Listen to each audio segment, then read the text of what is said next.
జై శ్రీరామ్. చాలామంది అప్పుల గురించి అడుగుతున్నారు. అప్పులు ఎక్కువైపోయినాయండి, అప్పులు తీర్చుకోలేకపోతున్నాం, అప్పులు తీయడానికి ఏమన్నా రెమెడీస్ ఏమన్నా ఉంటే చెప్తారా అని చూద్దామండి. ముందు లాస్ట్లో చెప్తాను అప్పులు ఎలా తీరాలని. అంతకంటే ముందు ఏం చేస్తానంటే, అసలు అప్పులు ఎందుకు చేస్తున్నాం, అప్పులు చేసేవాడి యొక్క మనస్తత్వం ఏమిటి, ఇందులో రైట్ ఎంత రాంగ్ ఎంత, ఇది మనం ఒకసారి చూద్దాం. ఇది అందరికీ అవసరం. అప్పులు ఉన్న వాళ్ళకి కాకుండా అప్పులు లేని వాళ్ళు కూడా ముఖ్యంగా ఇది తెలుసుకోవాల్సిన విషయం. ఒకసారి అప్పులు ఊబిలో కూరుకుపోయిన తర్వాత చేయడానికి ఏమి ఉండదు. కాబట్టి అప్పులు లేని వాళ్ళు కూడా దయచేసి గమనించండి, తెలుసుకోండి. మన పెద్దలు ఎప్పుడో చాలా సింపుల్గా చెప్పారు, అప్పు చేసి పప్పు కూడా తినొద్దని. ఇది కనుక మనకు బుర్రలో బాగా దృఢంగా ఉంటే మనం ఇటువంటి తప్పులు చేయం, పీకల్లో కష్టాల్లో ఇరుక్కపోం. అంటే అప్పు ఎందుకు చేస్తున్నాం, అప్పు చేయడం తప్పు కాదు, అప్పు చేసి ఏం చేస్తున్నాం, పప్పు కూడా తింటున్నామా, ఇది తప్పని మన పెద్దలు ఎప్పుడో చెప్పారు. మరి ఏం చేయాలి, అప్పు చేసి ఒక వస్తువు కొను, లేకుంటే ఒక అసెట్ క్రియేట్ చేయి, వెల్త్ క్రియేట్ చేయి, వేరే ఏదైనా పెట్టుబడి పెట్టు, ఇన్వెస్ట్మెంట్ చేయి, సేవింగ్ చేయి, తప్పు లేదు. అంతేగాని అప్పు చేసి జల్సాలు చేసి ఎంజాయ్ చేస్తున్నామా అంటే, జల్సా అంటే ఇంకోలా కాదు. ఇప్పుడు మన ఇంటికి కావాల్సినటువంటి ఏసీనో ఇంకోటి రకరకాల వస్తువులు కొనుక్కోవడం కూడా అది పప్పు కొడుతు కింద లెక్క. అలా చేస్తున్నామా, ఇది తప్పు, దీనికోసం అప్పు ఎప్పుడు చేయకు అని మనకు పెద్దలు చెప్తారు. అంటే ఇప్పుడు ఉన్నటువంటి జీతాల్లో పోల్చుకుంటే ఇప్పుడు చెప్పినటువంటి ఏసీ, ఫ్రిడ్జ్లు ఇవన్నీ చాలా చిన్నవే, దానికి అప్పులు చేసి అప్పుల పాలై ఆర్థిక సమస్యలేని రావు. అంటే ఉదాహరణకి చెప్పాను, మనం పెద్ద పెద్ద కమిట్మెంట్లు పెట్టుకొని మనం ఇబ్బంది పడిపోతూ ఉంటాం. సరే, నేను ఫీల్డ్లో తిరుగుతూ ఉంటాను, వాస్తు రీత్యా లేకుంటే ఈ లైఫ్ కోచింగ్ రీత్యా బయటకు వెళ్తున్నప్పుడు నాకు ఎక్కువ మంది తారసపడే జనాలు వాళ్ళ సమస్యలు ఏంటంటే అప్పులు, ఆర్థిక సమస్య. ఎలాగంటే దీని నుంచి బయటపడాలి అని అడుగుతూనే ఉంటారు.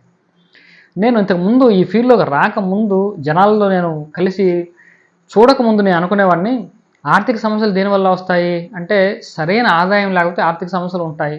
ఇది బేసిక్ అండర్స్టాండింగ్ నాకు. చాలామంది మీలో కూడా ఇదే నమ్ముతూ ఉండొచ్చేమో, కానీ ఇది తప్పు అని తర్వాత తెలుసుకున్నాను. నేను జనాలతో మాట్లాడుతుంటే వాళ్ళకి ఆర్థిక పరిస్థితి చూస్తూ ఉంటే నాకు అర్థమైన విషయం అది. కాబట్టి అంటే ఆదాయం తక్కువగా ఉన్న వాళ్ళకి ఆర్థిక సమస్యలు నిజానికి లేవు, అసలు లేవు. ఆదాయం కొద్దిగా ఎక్కువ ఉన్న వాళ్ళకే ఆర్థిక సమస్యలు ఉన్నాయి. అంటే ఉదాహరణ 10,000, 20,000, 25,000 జీతం లోపల ఉన్న వాళ్ళకి ఎటువంటి ఆర్థిక సమస్యలు లేవు, వాళ్ళు చాలా హాయిగా ఉన్నారు. 50, 60, 70 లక్ష, 2 లక్షలు ఇలా ఉన్న వాళ్ళందరికీ, అందరిలో చాలామందికి ఆర్థిక సమస్యలు ఉన్నాయి, అప్పులు ఉన్నాయి. ఇది ఎలా అవుతుందంటే, కేవలం మన ఆదాయం పెరిగే కొద్దీ మనకు ఆలోచనలు, ఆశలు పెరిగిపోవడం. పెద్దలు చెప్పారు కదా, పిండి కొద్దీ రొట్టె అని.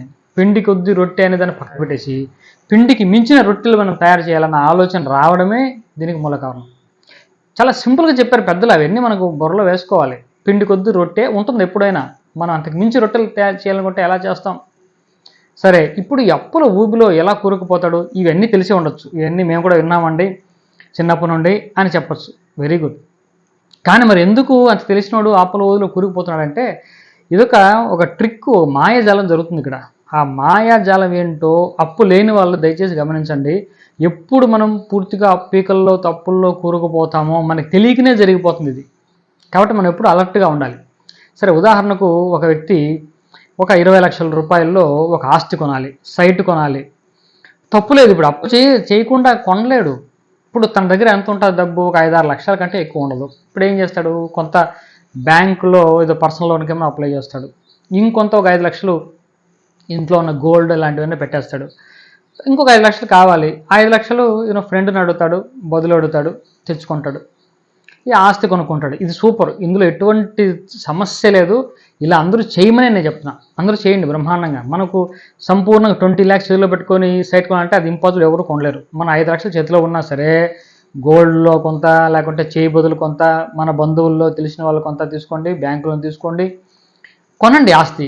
అది 100% రైట్ అప్రోచ్. ఇప్పుడు ఇలా చేయకుండా ఏం చేస్తాడంటే, ఒక 5 లక్షల రూపాయలకి ఒక వడ్డీకి తీసుకొస్తాడు. వడ్డీ, ఆ వడ్డీ ఏంటంటే నెల వడ్డీ పే అవుట్ చేస్తానని చెప్తాడు. 5 లక్షలకి నెలకు వడ్డీ ₹2 వడ్డీ తీసుకో అనుకుంది ప్రస్తుతానికి. నెలకి 10,000 రూపాయల వడ్డీ, 10,000 రూపాయలు కడుతూ ఉండాలి నెలల. సరే, కొంతకాలం కడతాడు. కానీ మన కమిట్మెంట్స్ ఉంటాయి కదా, ఏం చేస్తాడంటే ఆ వడ్డీ కట్టడం మానేస్తాడు. సరే వాడు కూడా ఇంకా ప్రతి నెల అడగడం మానేస్తాడు, ఒకసారి ఇస్తాడులే అని. తెలిసిన వాళ్ళతోనే ఈ వడ్డీ వచ్చి ఉండొచ్చు మనకు, అంటే ఆ డబ్బులు ఇచ్చి ఉండొచ్చు వాడు. ఈ విధంగా సంవత్సరం గడిచిపోద్ది. సంవత్సరం గడిచిపోతే వాడు కొంత ప్రెషర్ ఎక్కువ ఇస్తాడు వీడికి. ఈ ప్రెషర్ ఎక్కువ ఇచ్చేటప్పుడు ఏమవుతుందంటే వీడు ఏం చేయాలో తెలియదు. ఒకసారిగా 1,20,000 అవుతుంది. సో 1,00,000 రూపాయలు అవుద్ది వడ్డీ సంవత్సరానికి. అంత వీడి దగ్గర ఒకసారిగా ఉండదు. ఇప్పుడు ఏం చేస్తాడో తెలిసిన సహజంగా దీన్ని మొదల్లో వేసి అంటాడు. అంటే 5,00,000 రూపాయలు వడ్డీ, నెలకు ₹2 లెక్కన 10,000 రూపాయలు నెలకు వడ్డీ, 5,00,000 రూపాయలు మొదలు ప్రిన్సిపల్, నెలకు వడ్డీ 10,000 రూపాయలు, 12 నెలలకి 1,20,000 రూపాయలు. ఈ 1,20,000 తీసి 5,00,000 కలిపేస్తాడు. ఇప్పుడు 6,20,000 అయింది నీ మొదలు. ఇప్పుడు సరే మళ్ళీ యథాప్రకారం మళ్ళీ ప్రారంభం అవుతుంది. ఇప్పుడు మళ్ళీ ఇంకొక సంవత్సరం రోజులు లాగుతాడు. సంవత్సరం తర్వాత వడ్డీ 1,50,000 అవుతుంది. వీడు 1,50,000 క్లియర్ చేయలేడు. ఈ 1,50,000ని మళ్ళీ రెండో సంవత్సరం ఏం చేస్తాడంటే ఆ మొదల్లో కలిపేసి అంటాడు. ఇప్పుడు 8,00,000 రూపాయలు సుమారు మొదలైంది.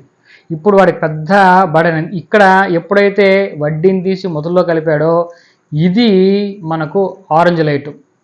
ఇంతకుముందు చెప్పామే గ్రీన్ లైటు. బ్రహ్మాండంగా చేసుకోవచ్చు, అప్పు చేసుకోవచ్చు, మళ్ళీ అప్పు తీర్చుకోవచ్చు. ఎప్పుడైతే వడ్డీని తీసి మొదల్లో కలపడం ప్రారంభం చేశామో అది మనకు ఆరెంజ్ లైట్ లాంటిది. మనం చాలా అలర్ట్గా ఉండాలి. ఇక్కడేదో చేయాలి, ఇక్కడేదో సంథింగ్ చేసేయాలి. దాని నుంచి బయటపడే మార్గం ఇప్పుడు ఉంటుంది, చేయాలి. తర్వాత ఇంకొక అడుగు ముందుకు వస్తే బయటపడే అవకాశం కూడా ఉండదు.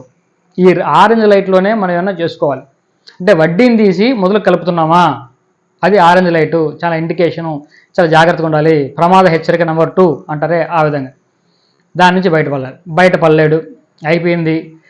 ఇప్పుడు మళ్ళీ ఇంకో సంవత్సరం గడుస్తుంది, ఎక్కడికో వెళ్ళిపోద్ది. ఇప్పుడు వాడికి ఇచ్చిన వాడికి కూడా ఒక డౌట్ వచ్చేస్తుంది. వీడి మీద ఇస్తాడో ఇవ్వడో, వీడి మీద ఎక్కువ ప్రెజర్ ఇస్తాడు. 8 లక్షలు కావాలి వాడిని క్లియర్ చేయాలంటే. 8 లక్షలు వీడు కట్టలేడు. ఏం చేయాలి ఇప్పుడు? ఇప్పుడు ఎన్ని ప్రెజర్ తట్టుకోలేక ఏం చేస్తాడంటే ఇంకొక చోట అప్పు తీసుకొచ్చి ఈ 8 లక్షలు క్లియర్ చేద్దాం అనుకుంటాడు. ఇది రెడ్ లైట్. అప్పు తీసి అప్పు క్లియర్ చేస్తున్నావు అంటే నువ్వు మునగడం స్టార్ట్ అయ్యింది అని అర్థం. అప్పు తీసి అప్పు తీర్చడం, ఈ ఆలోచన నీకు ఎప్పుడైతే వచ్చిందో నువ్వు మునిగిపోతున్నావు అని అర్థం. బాగా గుర్తుపెట్టుకోండి, చాలా చాలా ముఖ్యం. రెడ్ లైట్ స్టార్ట్ అయిపోయింది ఇప్పుడు. ఇంకా నీ నుంచి దాని నుంచి బయట రావడం చాలా చాలా కష్టం. అప్పు తీసి దాన్ని క్లియర్ చేస్తాడు. పైగా ఈ అప్పు తీసేటప్పుడు ఒక విచిత్రం ఏం జరుగుతుందో తెలుసా? వీడికి 8 లక్షల రూపాయలు అప్పు ఉంది. ఇప్పుడు వేరే వాడి దగ్గర వడ్డీకి తీసుకురావాలి. తెలిసిన వాళ్ళు ఎవరు మన సర్కిల్లో ఎవరు, కొత్త వాడి దగ్గర తీసుకురావాలి. ఈ కొత్త వాడు అంటే ₹3 వడ్డీ అడుగుతాడు. ఈ ₹3 వడ్డీకి కుదుర్చుకుంటాడు వీడు. ఎందుకు? వీడు ప్రెజర్ ఎక్కువైపోయింది కదా, ఏదో ఒకటి చేసి వాడి ముందు క్లియర్ చేసుకోవాలి, తర్వాత వీడి సంగతి మనం చూద్దాం అని. ఇప్పుడు 8 లక్షల రూపాయలు తీసుకోవాలి. కానీ వీడు ఏం చేస్తాడు తెలుసా? 8 లక్షలు తీసుకోడు, రౌండ్ ఫిగర్ 10 lakhs తీసుకుంటాడు. ఇది సైకాలజీ. ఈ 10 lakhs ఎందుకు అంటే ఇంట్లో కొన్ని అవసరాలు ఉండొచ్చు, వీడు ప్రాపర్గానే ఉపయోగించుకోవచ్చు. ఆ 2 లక్షలు కూడా ఇంట్లో ఎప్పటి నుంచో కొన్ని అవసరం టైట్గా ఉండదు కదా, చిన్న చిన్న అది ఇప్పుడు సోఫా సెట్ పోయి ఉంటుంది, వాషింగ్ మిషన్ పాడై ఉండొచ్చు, ఇంట్లో ఏదైనా వస్తువులు పాడై ఉండొచ్చు, ఒక కార్టు మంచం కొనుక్కోవాలి. ఈ అన్నిటికీ చిన్న చిన్న బడ్జెట్ ఎప్పటి నుంచో వాడు పోస్ట్పోన్ చేసుకుంటూ వస్తున్నాడు. ఇప్పుడు వాడు ఒకసారిగా అప్పేలాగా చేస్తున్నాడుగా, ఇంకో 2 లక్షలు చేస్తే పోద్ది, ఇవన్నీ కూడా మనం తీర్చుకోవచ్చు. అంటే పిల్లలు చదువునే ఏదో ఒకటి. 8 లక్షలు అప్పు అయితే రౌండ్ ఫిగర్గా 10 లక్షలు చేస్తాడు. బాగా గుర్తుపెట్టుకోండి. 9 లక్షలు అప్పు అనుకో, రౌండ్ ఫిగర్గా 10 lakhs చేస్తాడు. ఎప్పుడైనా సరే అప్పు ఇంకో చోట అప్పు చేసేటప్పుడు ఇది రౌండ్ ఫిగర్ చేసి అప్పు చేస్తాడు. చిన్న ఒక ఉద్యోగి కూడా 4,000 రూపాయలు అప్పు ఉంటే దాన్ని తీర్చడానికి ఒక అప్పు చేస్తున్నట్టే వాడికి కూడా వాడి స్థాయికి పీకల్లో కష్టమే వాడికి. వాడు 5,000 రూపాయలు అప్పు చేస్తాడు. 5 తీసి 4 క్లియర్ చేసి ఇంకొక 1,000 ఏదో ఖర్చు పెట్టేస్తాడు. ఈ సమస్యతో 10 లక్షలు అప్పు చేస్తాడు. నెలకు 30,000 రూపాయల వడ్డీ కట్టాలి. నెలకు 30,000 రూపాయలు. ఒక్క నెల కట్టకపోయినా పోయిన నెల ఈ నెల కలిపి 60,000 అవుద్ది. వీడి జీతం 60-70 ఉండొచ్చు. వీడికి బ్యాంక్ ఈఎంఐ ఎంతో 20,000 పెట్టి ఉంటాడు. వీడి ఇంటి ఖర్చుల వరకు ఉంటాయి. వీడి 30,000 రూపాయలు నెలకు కట్టాలి. ఈ ఏ విధంగా చూసుకున్నా 30,000 రూపాయలు కట్టేస్తే వీడికి ఎంత మిగులుతుంది? 40,000 మిగులుతుంది. 40,000 ఈఎంఐ బ్యాంకులో తీస్తే ఎంత మిగులుతాయి? 20,000 మిగులుతుంది. 20,000 ఇంటికి పిల్లల ఖర్చులు ఏది మాత్రం వీడికి సరిపోతుంది. ప్రతి నెల ఏదో మైనస్లో ఉంటాడు. ప్రతి నెల మైనస్సే. ఇలా ప్రతి నెల మైనస్లో ఉన్నాము అంటే ఇప్పుడు అయిపోయింది. ఇప్పటికీ పీకల్లో కష్టాల్లో కూరుకుపోయాడని అర్థం. ఇంకా వాడిని బయటికి తీసుకురావడం ఏం చేయ ఆ దేవుడు దిగి వచ్చిన అవ్వదు అన్నంత ఇంపాసిబుల్గా వాడు మనకు కనపడతాడు. ఆ కండిషన్ చాలా చాలా కష్టం. ఇక్కడ వరకు వెళ్ళిపోయాడంటే వాడు ఇప్పుడు కళ్ళు తెరుస్తాడు, చాలా తప్పు చేశాను, అప్పు చేయకుండా ఉండాల్సింది అని ఇప్పుడు అనుకుంటాడు. ఇప్పుడు ఏమీ చేయలేడు. ఇప్పుడు కళ్ళు తెరిచినా ఉపయోగం లేదు. ఇటువంటి వాళ్ళు చాలామంది ఉన్నారు. కాబట్టి ఇప్పుడు మనం వెళ్ళినప్పుడు, మనల్ని అడిగినప్పుడు మనం చెప్పడానికి కూడా నాకు ఎలా అనిపిస్తుంది అంటే, అటువంటి వాళ్ళకి సలహా చెప్పడం చాలా సీరియస్గా సర్జరీ అవసరం అని ఐసీయూలో ఉన్న పేషెంట్కి మీరు ఏదైనా హోమ్ రెమెడీ చెప్పండి, పసుపుతోనో వేపాకుతోనో ఏమైనా చేస్తే తగ్గిపోద్దా అని అడిగితే ఎంతలా ఉంటుందో మనకు అలా ఉంటుంది. వాళ్ళ దగ్గర మనం అన్నీ చెప్పలేమనుకోండి, లోపల భావన అలా ఉంటుంది. అటువంటి కండిషను ఎటు చూసినా సోర్స్ లేవు, అన్ని పీకల్లో కష్టాల్లోనే ఉన్నాయి. వాళ్ళకి ఏ రెమెడీ ఇస్తాం, ఏం చేస్తాం? కాకపోతే ఏదో చెప్తాం అనుకోండి, ఇంకా భగవంతుడికి అప్పచెప్పి ఆ భగవంతుడి అనుగ్రహం ఉంటే వాళ్ళు దాని నుంచి బయట వస్తారు, లేకపోతే ఏం చేయలేరు అనేది మనం తోచింది మనం చెప్తాం. కాబట్టి అప్పు విషయంలో చాలా జాగ్రత్తగా ఉండండి అని చెప్పడానికే నేను ఇంతసేపు చెప్పాను. అప్పు చేయడం సరైందే, కానీ ఏ కారణం కోసం చేస్తున్నాం, ఎలా చేస్తున్నాం, అప్పు తీర్చడానికి ఇంకో అప్పు చేస్తున్నాము అంటేనే మనం మునిగిపోయినట్టు జరుగుతాం. అటువంటి పరిస్థితి ఎప్పుడు తెచ్చుకోకుండా జాగ్రత్తగా ఉండండి. సరే, ఎలాగో అయింది కాబట్టి మనం దానికి రెమెడీస్ సరే ఏం చేయాలండి, జరిగింది కదా అంటే చిన్న రెమెడీస్ ఒక 2 చెప్తాను. ఏమిటంటే, ఒక బుక్లో మనకు law of attraction same principle apply చేద్దాం. ఒక పుస్తకం తీసుకొని అందులో ఇప్పుడు మే నెల, జూన్, జూలై లేకుంటే ఆగస్ట్ అనుకోండి, ఆగస్ట్లో మీకున్న అప్పులన్నీ రాయండి. సుబ్బారావు దగ్గర 5 లక్షలు, అప్పారావు దగ్గర 3 లక్షలు, వెంకట్రావు దగ్గర 1 లక్ష, ఇలా వేసుకుంటూ రండి ప్రయారిటీ. ప్రతి పేజీలోనూ ఆ అప్పులు ఎవరెవరికి ఇవ్వాలో రాసుకురండి. మీకు ఏదో వచ్చింది, ఎలా వచ్చింది అనేది పక్కన పెట్టేసి ఈరోజు అంటే ఇప్పుడు ఆగస్టు 15వ తారీఖు నేను అప్పారావు గారి దగ్గర అప్పు 50,000 రూపాయలు తీర్చాను. చాలా సంతోషంగా ఉంది. I'm very happy and thankful to the universe. మీ భాషలో విశ్వానికి కృతజ్ఞతలు అని మీ భాషలో, నా భాష అమ్మవారికి ధన్యవాదాలు, ఇది నా భాష. మీ భాష మీరు ఇష్టం ఏది కంఫర్ట్ ఉంటే అది చేసుకోండి. ఇది తర్వాత మళ్ళీ ఆగస్టులో అయిపోయింది కదా, సెప్టెంబర్కి వెళ్ళండి. సెప్టెంబర్లో మరుసటి రోజు సెప్టెంబరు 8వ తారీఖు డైరీ రాస్తున్నారు మీరు. అప్పుడు సుబ్బారావు గారి దగ్గర ఉన్నటువంటి అప్పులో 1,00,000 రూపాయలు తీర్చాను, చాలా సంతోషంగా ఉంది, I'm very happy thankful to the universe. తర్వాత మళ్ళీ మరుసటి రోజు నెక్స్ట్ డే వెంకట్రావు దగ్గర 25,000 రూపాయలు అప్పు తీర్చాను, చాలా సంతోషంగా ఉంది. అంటే మన మైండ్ గ్రాడ్యువల్గా చేస్తూ ఉంటే దాన్ని యాక్సెప్ట్ చేస్తుంది. ఒకేసారి కొంతమంది అఫర్మేషన్ ఏం చెప్తారంటే, అన్ని అప్పులు తీరిపోయినా నేను చాలా హ్యాపీగా ఉన్నాను, ఆనందంగా ఉన్నాను అని చేయిస్తే కూడా బుర్ర అంగీకరించాలి కదా. నీ సబ్కాన్షియస్ మైండ్ తెలుసు కదా, రూపాయి అప్పు తీర్చట్లేదని తెలుసు, వచ్చే అవకాశం సోర్సే లేదని తెలుసు. ఆ సోర్స్ని ఎలా నమ్ముతుంది? అది నమ్మదు, కాబట్టి అది అవ్వదు. మీరు గ్రాడ్యువల్గా మీరు ఎంతైతే చెప్తే అది అంగీకరిస్తుందో, ఏదో చిన్న ఇన్సూరెన్స్ ఏదో వచ్చి ఉండొచ్చు ఒకసారి, అంటే మనకు సడన్గా ఒక ఇన్సూరెన్స్ డబ్బులు వచ్చింది, ఒక 50,000 రూపాయలు, ముందు 50 తీర్చేద్దాం. ఇదే విధంగా ఇంకోటి వచ్చింది అనుకోండి, అప్పుడు మైండ్ కొంచెం కన్విన్స్ అవుతుంది, ఓ 50,000 తీరుద్దాం, ఒక నెల 25,000 తీరుద్దాం. ఇంకేదో ఉద్యోగంలో ఉన్నప్పుడు ఇది అప్పుడప్పుడు కొంత ఇయర్లీ అమౌంట్ ఏదో వస్తూ ఉంటుంది కదా, అలా ఏదో వస్తే మనం 25,000 30,000 రావచ్చుగా మనకు. అలా మీరు సోర్స్ గురించి పెద్దగా వరీ అవ్వకండి. అంటే ఒకసారి మన మైండ్ని కన్విన్స్ చేయడం కోసం ఆ మాత్రం 25,000 30,000 50 వచ్చే అవకాశం ఉంటుంది కదా, అప్పుడు 25,000 50 30 35,000 ఇలా తీర్చుకుంటూ రండి. 8 లక్షల్ని ఒక 10-15 డేస్, రోజుకు ఒక 25 30 50 ఎంత ఉంటే అంత ఇలా తీర్చుకుంటే 10-15 డేస్ కావాలంటే 20-30 డేస్ రోజు రాస్తూ ఉంటాను. అంటే రోజు రాసేదేంటి, ఒక నెల. ఫస్ట్ ఆగస్ట్ రాస్తున్నారు, తర్వాత సెప్టెంబర్ నెలలో రాస్తున్నారు, తర్వాత అక్టోబర్లో రాస్తున్నారు, ఇలా చేసుకుంటూ వెళ్తున్నారు. ఫైనల్గా ఓ 20-30 డేస్ తర్వాత అప్పులన్నీ తీరిపోయినాయి, అప్పుడు నేను హాయిగా ఉన్నాను అని లాస్ట్లో మీరు చెప్పుకోండి. నెంబర్ 1. రెండోది, ఇక్కడ మీకేమన్నా కొంత విజువలైజేషన్ కొంచెం ఇబ్బంది ఉన్నా సరే ఇంకొక చిన్న రెమెడీ చెప్తాను, అలా చేసుకోండి. మీరేం చేస్తారంటే, ఒక గ్లాస్లో నీళ్ళు తీసుకోండి, ఒక చిన్న కప్పులో కొంత ఉప్పు తీసుకోండి, రాక్ సాల్ట్ తీసుకోండి, ఒక స్పూన్ అందులో ఉంచుకోండి. ఆ గ్లాసు ఇలా ముందు ఉంచుకొని ఒక స్పూన్లో ఒక 1/2 స్పూను ఉప్పు తీసుకోండి. ఇది మీ యొక్క 1,00,000 రూపాయల అప్పు, లేకుంటే 50,000 రూపాయల అప్పు, మీ ఇష్టం అనుకోండి. ఆ 50,000 రూపాయల అప్పుని ఆ నీళ్ళల్లో వేయండి. ఆ స్పూన్తో చాలా స్లోగా జెంటిల్గా అలా తిప్పుతూ ఉండండి. మీరు ఆ ఉప్పునే చూస్తూ ఉండండి. ఆ ఉప్పును చూస్తూ తిప్పుతూనండి.